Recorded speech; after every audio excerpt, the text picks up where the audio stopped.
بسم اللہ الرحمن الرحیم۔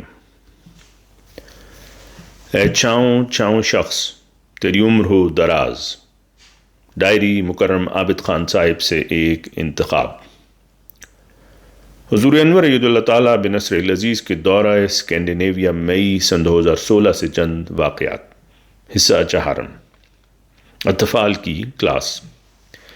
پچھلے پہر حضور انور کے ساتھ سویڈن کے اطفال کی کلاس کا انعقاد ہوا۔ اس کلاس کے دوران کئی اطفال کو حضور انور سے سوالات پوچھنے کا موقع میسر آیا۔ ایک بچے نے پوچھا کہ اسے اسکول میں فرینچ، جرمن یا اسپینش میں سے کون سی زبان سیکھنی چاہیے۔ حضور انور نے فرمایا کہ جماعت کے پاس پہلے ہی بہت سے فرینچ اور جرمن زبان بولنے والے ہیں، اس لیے اسے اسپینش سیکھنی چاہیے۔ حضور انور ہر معاملے میں جماعت کے مفاد کو مقدم رکھتے ہیں۔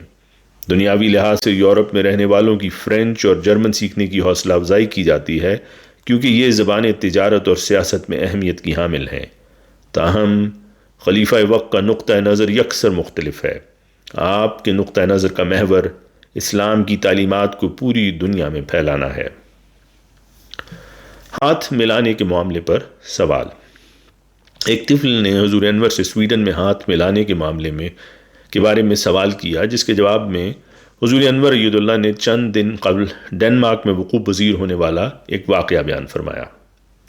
حضور انور نے فرمایا کہ ایک ڈینش خاتون سیاستدان نے مصافحہ کے لیے آپ کی طرف اپنا ہاتھ بڑھایا، لیکن آپ نے ان سے ہاتھ نہ ملایا۔ یہ سنتے ہی مجھے فوراً وہ واقعہ یاد آ گیا جس کا حضور انور نے ذکر فرمایا، جو کوپن ہاگن میں استقبالیہ کی تقریب سے قبل پیش آیا تھا۔ جب اس خاتون سیاستدان نے اپنا ہاتھ بڑھایا تو حضور انور نے ادب کے طور پر اپنا سر جھکایا اور معذرت کی کہ آپ اس طریق پر ہاتھ نہیں ملاتے۔ بعد ازاں ایک دوسری ممبر آف پارلیمنٹ خاتون نے، جو اس موقع پر موجود تھیں، ہمیں بتایا کہ ان کی ساتھی سیاستدان حضور انور کے ہاتھ نہ ملانے کی وجہ سے خفا تھیں۔ تاہم انہوں نے اس خاتون سیاستدان کو بتایا کہ عزت کے اظہار کے کئی طریقے ہیں، اس لیے کوئی وجہ نہیں کہ اس معاملے کو لے کر ناراض ہوا جائے۔ یوں اس معاملے میں ایک ڈینش خاتون سیاستدان نے ایک دوسری ساتھی خاتون کے سامنے اسلامی تعلیمات کا دفاع کیا۔ اس طرح حضور انور نے بچوں کو باور کروایا کہ ان میں اپنے عقائد کے حوالے سے دلیری ہونی چاہیے اور یاد رکھنا چاہیے کہ ہر اسلامی حکم میں ایک گہری حکمت ہوتی ہے۔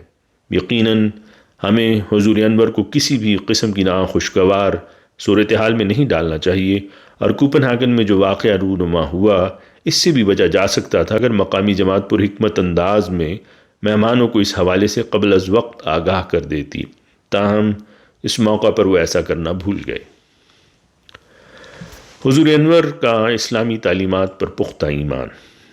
کلاس کے اختتام پر اطفال تیزی سے مسجد سے باہر نکل گئے کیونکہ اس کے مان بعد حضور انور کے ساتھ ناصرات کی کلاس کا انعقاد ہونا تھا۔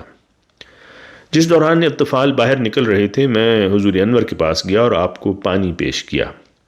اس دوران حضور انور نے ایک اخبار کی رپورٹ کا ذکر فرمایا جو اس دن صبح شائع ہوئی تھی، جس میں حضور انور کے 2 دن قبل کیے گئے انٹرویو کو شائع کیا گیا تھا۔ اس اخبار نے حضور انور کا تبصرہ شائع کیا تھا اور قرآن اور بائبل دونوں ہم جنس پرستی کے خلاف ہیں، جس کے نتیجے میں 1 یا 2 سیاستدانوں نے جماعت سے رابطہ کیا تھا تاکہ وہ یہ بتا سکیں کہ اس تبصرے سے وہ مایوس ہوئے ہیں۔ اس بارے میں حضور انور عید اللہ نے فرمایا کہ اس سے کوئی فرق نہیں پڑتا، نیز یہ کہ جماعت کو کسی شخص کی تائید کی کوئی ضرورت نہیں، اور یہ کہ ہمیں کبھی بھی ان تعلیمات کو جو ہمارا مذہب ہمیں سکھاتا ہے چھپانا نہیں چاہیے۔ ہمیشہ کی طرح حضور انور کو اپنے عقائد کی سچائی اور اسلامی تعلیمات کی حکمت پر کامل ایمان تھا۔ ایک افراتفری کا منظر۔ 14 مئی سن 2016 کو سویڈن جماعت نے مسجد محمود کے افتتاح کے موقع پر ایک خاص استقبالیہ کا انتظام کیا تھا۔ ارادہ یہ تھا کہ یہ استقبالیہ ملٹی پرپز ہال میں ہوگا جو مسجد کے اوپر تعمیر کیا گیا تھا۔ تاہم لوکل انتظامیہ نے اس ہال کو ناقابل استعمال قرار دیتے ہوئے اجازت نہ دی، جس کی وجہ سے جماعت کو فوری طور پر کسی دوسری جگہ کے متعلق سوچنا پڑا۔ یہ استقبالیہ کسی دوسری جگہ منعقد کرنا ممکن نہ تھا، کیونکہ دعوت نامے کافی عرصہ قبل تقسیم کیے جا چکے تھے۔ خاکسار نے مکرم امیر صاحب سے درخواست کی کہ کیا ممکن ہے کہ اس جگہ مسجد کے احاطے میں کوئی مارکی لگا دی جائے، لیکن انہوں نے بتایا کہ سب کچھ اس قدر تیزی سے ہوا ہے کہ ایسا کرنا ممکن نہیں۔ یوں بالآخر جماعت کو یہ استقبالیہ مسجد میں ہی منعقد کرنا پڑا۔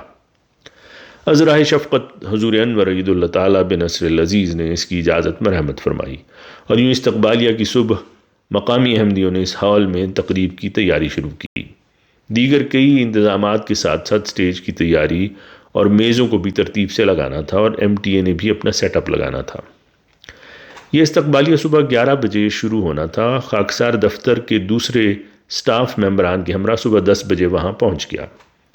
جب میں گاڑی سے باہر نکلا تو میں نے دیکھا کہ کئی مہمان پہلے ہی تشریف لا چکے تھے، لیکن بجائے مسجد کے اندر موجود ہونے کے وہ باہر برآمدے میں انتظار کر رہے تھے۔ اگلے 1 گھنٹے میں مزید مہمان تشریف لائے، اور اس دوران بھی انتظامیہ ہال کی تیاری میں مصروف تھی، جبکہ مہمان نہایت صبر اور حوصلے سے باہر انتظار کرتے رہے۔ سچ تو یہ ہے کہ اس پروگرام کا انتظام بہت اچھے طریق پر نہیں ہوا تھا، اور ہمیں مہمانوں کو باہر کھڑا دیکھ کر کچھ شرمندگی بھی محسوس ہو رہی تھی۔ 10:40 پر میز لگائے جا چکے تھے، لیکن پلیٹیں اور دیگر سامان ابھی نہیں رکھا گیا تھا۔ ہماری ایم ٹی اے لندن کے ٹیم ممبران بھی، جنہوں نے کیمرے نکال لیے تھے، میزوں پر موجود سامان کی ترتیب درست کرنے میں مدد کرنے لگے تاکہ یہ سب کام جلدی ہو سکے۔ یہ دیکھنے پر خاکسار نے بھی اپنی نوٹ بک ایک طرف رکھی اور ان کے ساتھ اور دیگر کئی خدام کے ساتھ میز درست کرنے لگا۔ مجھے ایک خاص طریق پر نیپکنز کو طے کرنے کا کہا گیا، اور ان کو درست طور پر طے کرنے کی مہارت حاصل کرنے میں چند منٹ لگے۔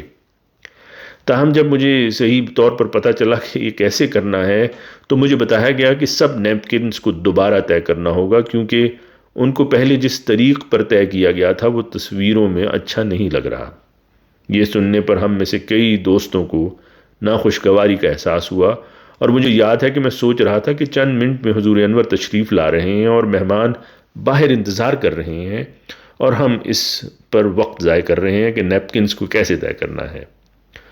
بلا شبہ کسی حد تک وہاں افراتفری کا سماع تھا۔ مکرم عطاء الاول عباسی صاحب، جو ایم ٹی اے ٹیم کے ممبر تھے اور نیپکنز طے کر رہے تھے، مجھ سے مخاطب ہو کر کہنے لگے، عابد صاحب، کیا آپ نے پہلے کبھی ایسا استقبالیہ دیکھا ہے؟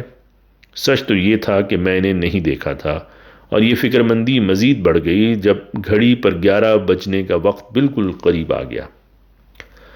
میں نے دیکھا کہ جب بھی مہمانوں کے ساتھ کوئی تقریب ہوتی ہے تو ہمیشہ حضور انور مقررہ وقت پر تشریف لاتے ہیں، جبکہ یہاں تو ابھی تک کوئی مہمان تشریف فرما نہیں تھے۔ افراتفری کا پرسکون حالت میں بدلنا۔ چند منٹوں کے بعد میں نے اوپر دیکھا تو گھڑی پر 11 بج چکے تھے۔ مسجد میں اور اس سے ملحقہ کمرے میں چند احمدی احباب ابھی بھی افراتفری میں میزوں پر سامان ترتیب لگا رہے تھے۔ اس دوران میں نے داخلی راستے کی طرف دیکھا تو حضور انور اپنی رہائش گاہ سے نیچے تشریف لا رہے تھے اور مقررہ وقت پر کمرے میں رونق افروز ہو چکے تھے۔ افراتفری کی صورتحال دیکھنے پر حضور انور نے ہدایت فرمائی کہ مہمانوں کو فوری طور پر اندر بلا لیا جائے۔ آپ نے فرمایا کہ میزوں کو بعد میں بھی ترتیب دیا جا سکتا ہے، لیکن اصل بات یہ ہے کہ مہمانوں کو باہر کھڑا نہیں رکھنا چاہیے، اور نہ ہی غیر ضروری طور پر استقبالیہ میں تاخیر کرنی چاہیے۔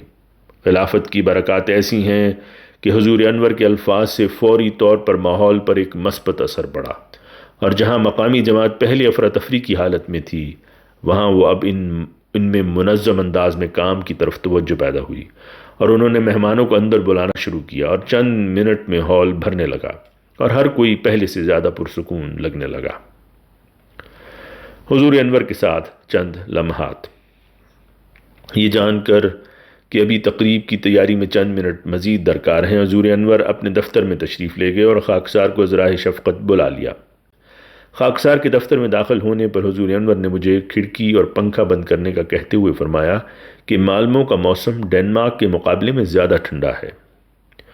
حضور انور نے استفسار فرمایا کہ کتنے مہمان آ چکے ہیں۔ میں نے عرض کی کہ مقامی جماعت کے مطابق کم و بیش 100 مہمان آ چکے ہیں، جبکہ میرا اندازہ ہے کہ اس سے کچھ کم ہے۔ جواب میں حضور انور نے فرمایا کہ اگر صرف 30 یا 40 مہمان بھی آئے ہوں تو اس سے کوئی فرق نہیں پڑتا، کم از کم وہ 30 یا 40 لوگ تو حقیقی اسلام کا پیغام سن لیں گے اور پھر اس کو اپنے اپنے دائرے میں پھیلائیں گے۔ بالآخر مقامی جماعت کی بتائی ہوئی تعداد ہی درست ثابت ہوئی اور 100 سے زائد مہمانوں نے اس تقریب میں شمولیت اختیار کی۔ بہرحال مجھ پر حضور انور کے خوبصورت الفاظ کا سحر طاری ہو کر رہ گیا کہ آپ کو اس بات کی فکر نہ تھی کہ سامعین کی تعداد درجنوں میں ہے یا ہزاروں میں، آپ کو صرف اس بات کی فکر تھی کہ حقیقی اسلام کی تعلیمات کے پرچار کا موقع پیدا ہو رہا ہے۔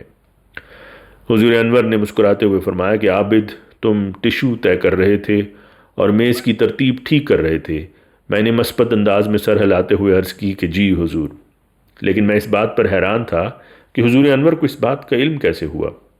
بعد ازاں میں نے عرض کی کہ مقامی جماعت کے چند ممبران نے اس بات پر خوشی کا اظہار کیا ہے کہ حضور انور نے ایک روز قبل اپنے خطبہ جمعہ میں مقامی احمدیوں کی مالی قربانی کو سراہا تھا۔ اس پر حضور انور نے فرمایا کہ ان کو یاد رکھنا چاہیے کہ مسجد کی تعمیر پہلا قدم تھا، اب یہ ان کا فرض ہے کہ اس کو نمازیوں سے بھریں اور ہمیشہ ان سے حقیقی اسلامی تعلیمات کا اظہار ہوتا رہے۔ مترجم ابو سلطان صاحب، معاونت مظفرہ ثروت صاحبہ، آواز مرزا عمران احسن۔